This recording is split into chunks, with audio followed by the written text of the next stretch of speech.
Good evening बच्चों।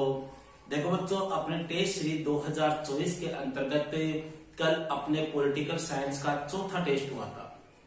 चौथा test जो अपने फर्स्ट और सेकंड चैप्टर जो है पॉलिटिकल साइंस की सेकंड बुक के फर्स्ट और सेकंड चैप्टर का कल चौथा अपने टेस्ट हुआ था। और इस टेस्ट में लगभग 103 के आसपास कॉपियां मेरे पास में आई है। अब उन 103 बच्चों में से देखो, मैं दो बातें आपको कहूंगा, उनको आपको अच्छी तरह से ध्यान से सुनना है। 103 कॉपियां टोटल आई है, उनमें से केवल 6 बच्चे ऐसे हैं जिनके पूरे 15 में से 15 सही है। समझ रहे हो? मतलब 103 में से 6 के 15 में से 15 सही है। बाकी 90% बच्चे ऐसे हैं जिनके 2 या 2 से अधिक क्या है, रॉन्ग है। समझ रहे हो? मतलब ये बहुत बड़ी बात है कि अपने एग्जाम के आपके पास में मात्र 40 दिन का समय है। ठीक है, 40 दिन का आप समय मान सकते हो। 40 दिन का समय है और 2 पार्ट का टेस्ट था और उन 2 पार्टों में ओनली छोटे क्वेश्चन जो एक एक अंक वाले क्वेश्चन आ रहे वो क्वेश्चन भी आप पूरे सही नहीं कर पा रहे हो। तो मेरे ख्याल से ये एक बहुत बड़ी आप लोगों के लिए सोचने वाली बात है कि फिर आप पूरे सिलेबस का पेपर कैसे सोल्व कर पाओगे।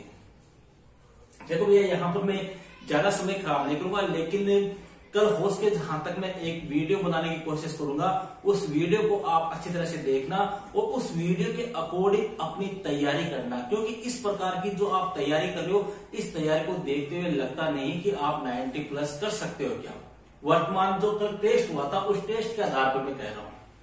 क्यों? क्योंकि पॉलिटिकल आपको सब कुछ मैं पढ़ा चुका हूं, सब कुछ आपको नोट्स लिखा चुका हूं, आपको मोस्ट क्वेश्चन आपको बता चुका हूं। फिर भी आपके ओनली 2 चैप्टर का टेस्ट और वो भी छोटे क्वेश्चन का टेस्ट, उसमें अगर आप 14 या 15 नंबर नहीं ला रहे हो तो आप ये सोचो कि 80 में से फिर आप 75 76 नंबर कैसे लाओगे। समझ रहे हो? तो यहां पर थोड़ा सा आपको ध्यान रखना है। एक मेरे पास में बार बार में कमेंट आ रहा है कि सर मैप आएगा। देखो, मैप हिस्ट्री का भी आएगा, मैप पॉलिटिकल साइंस का भी आएगा। हिस्ट्री के मैप मैंने लास्ट ईयर बहुत कराए हुए हैं, आप तो उनको देख लो। उनके अलावा आपको हिस्ट्री के मैप देखने की आवश्यकता नहीं है। अपने प्लेलिस्ट बनी हुई है 2023 हिस्ट्री के मोस्ट क्वेश्चन टेस्ट वगैरह की, उसमें वो सारे वीडियो मिल जाएंगे। रही बात पॉलिटिकल साइंस के मैप की, तो पॉलिटिकल साइंस के जो मैप है भैया 1-2 दिन में अपने क्लास स्टार्ट कर देंगे। वहां पर मैं आपको मैप की अच्छी तरह से तैयारी करा दूंगा। मैप 4 नंबर का आएगा। यहाँ पे आपके पूरे में से 4 दिलाने की जिम्मेदारी मेरी है। ठीक है, अब यहाँ पे मैं उन बच्चों के नाम बता रहा हूं जिन्होंने इस टेस्ट में टॉप किया है। जो टॉप 10 बच्चे, हालांकि देखो ये भी टॉप नहीं है क्योंकि इनमें 3-4 बच्चे ऐसे हैं जिनके 14 या 15 नंबर आए हैं। समझ रहे हो? लेकिन अपने को तो टॉप निकालना पड़ेगा। तो देखो, पहला नंबर है अपने ज्योति अलवर, सेकंड राकेश झालावाड़, संदीप गंगानगर, मोनिका अजमेर, प्रियंका बाड़मेर, रवि जयपुर, सरिता अलवर, रिया नागौर, अनिल जोधपुर, विशाल भरतपुर। ये ऐसे बच्चे हैं भैया जिन्होंने इस टेस्ट में क्या किया है, टॉप किया है। इनका स्कोर जो है वो 14 या 15 नंबर रहा है। अब देखो, यहाँ पर एक कमेंट और आया था मेरे पास में कि सर ये बार क्वेश्चन जो है स्वतंत्र पार्टी का गठन कब हुआ था, ये क्वेश्चन हमारे सिलेबस में इस बार नहीं है। स्वतंत्र पार्टी आपके हटा दी गई है।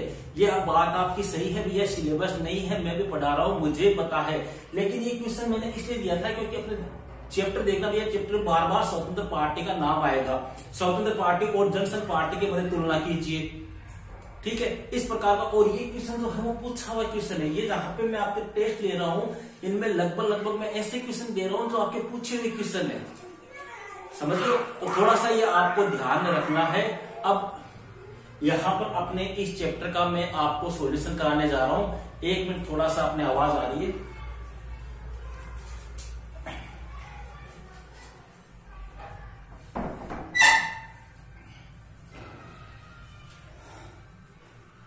अब देखो, यहां पर अपने इस टेस्ट का अपने सॉल्यूशन करते हैं। यहां से आप अपने आंसर चेक कर सकते हो कि कहां किस प्रकार की क्या गलती आपसे हुई है।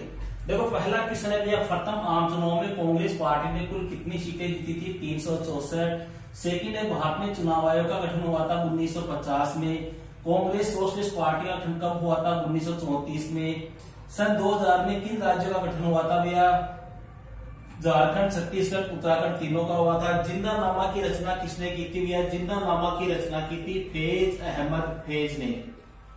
ठीक है, नेक्स्ट है भैया तेलंगाना राज्य का गठन कब हुआ था? 2 जून 2014 को। द्विराष्ट्र सिद्धांत किस पार्टी ने दिया था भैया? एक पार्टी थी, इसका नाम था मुस्लिम लीग, जिसकी स्थापना 1906 में बांग्लादेश की राजधानी ढाका में हुई थी। उस पार्टी ने दिया था द्विराष्ट्र सिद्धांत। नेक्स्ट है भैया प्रथम आम चुनाव में कौन सी पार्टी दूसरे स्थान पे रही थी भैया? कम्युनिस्ट पार्टी जो है वो दूसरे स्थान पे रही थी।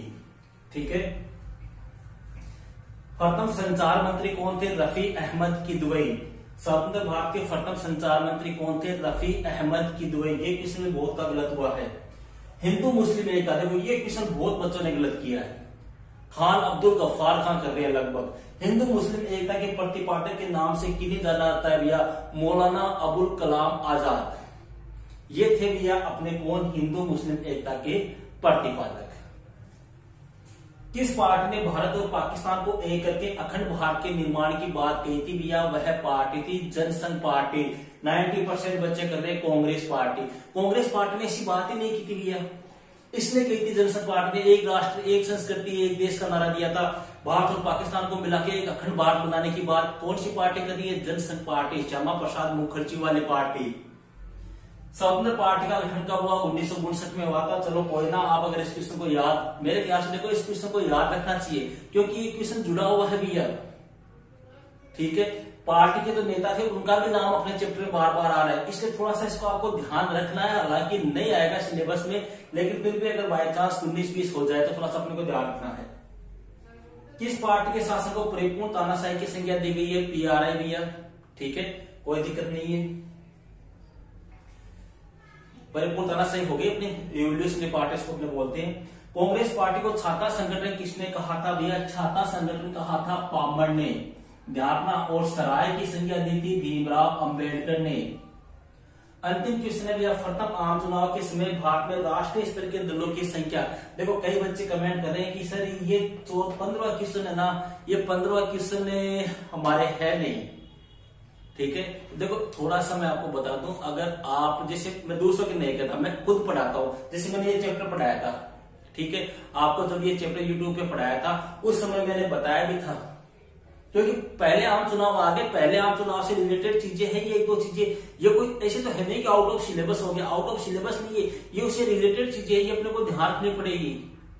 अब आपको क्वेश्चन दे दे कि केरल में मुक्ति संघर्ष है, अब केरल में सीधा मुक्ति संघर्ष लिखा हुआ है, ठीक है, कि केरल में मुक्ति संघर्ष अपने कांग्रेस पार्टी के द्वारा, ठीक है, ये आपको पता है। लेकिन अगर आपको क्वेश्चन दे दे कि अनुच्छेद 356 का पहली बार दुरुपयोग कहां हुआ, तो अब आप कर दो कि गुरुजी अल्लाह का तो है ही नहीं, ठीक है। तो ऐसा आपको थोड़ा सा ध्यान रखना है भैया। प्रथम आम चुनाव के समय राष्ट्रीय स्तर के जो दल थे उनकी संख्या 14 थी। राष्ट्रीय स्तर और राज्य स्तर दो तरह के दल होते हैं भैया, एक क्षेत्रीय दल भी होते हैं।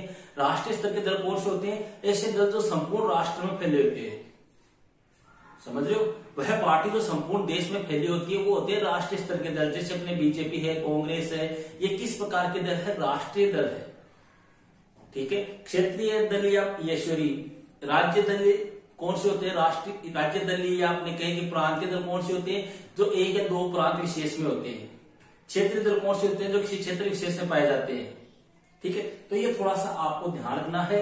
ये अपने राजनीति विज्ञान का भी यह चौथा टेस्ट हो चुका है। नेक्स्ट टेस्ट जो है वो अपने 2 या 3 टेस्ट में अपने पॉलिटिकल साइंस पूरी हो जाएगी और 2 या 3 अपने हिस्ट्री के टेस्ट लेने हैं और सिलेबस भी आपको कंप्लीट करा चुका हूं, नोट्स आपको लिखाए हुए हैं। इसके अलावा 1-2 चैप्टर के बड़े क्वेश्चन अब आपको बताने हैं और मानचित्र अपना शेष रहा है। इसके बाद मेरी तरफ से आपकी तैयारी पूरी फाइनल है। अगर जो मैंने आपको बताया है अगर आप उनको भी अच्छी तरह से पढ़ते हो, जैसे मान लो जो मैंने मोस्ट क्वेश्चन बताए हैं, जो बड़े क्वेश्चन बताए हैं, जो टेस्ट लिए हैं या आगामी समय में परीक्षा तक आपको जो क्वेश्चन बताऊं, अगर आप उनको भी अच्छी तरह से पढ़ सकते हो भैया तो उनमें भी आप एक अच्छी स्कोरिंग 90 के आसपास आराम से कर सकते हो। बाकी आपको जैसा जो बेटर लगे आप ऐसा करें। ओके।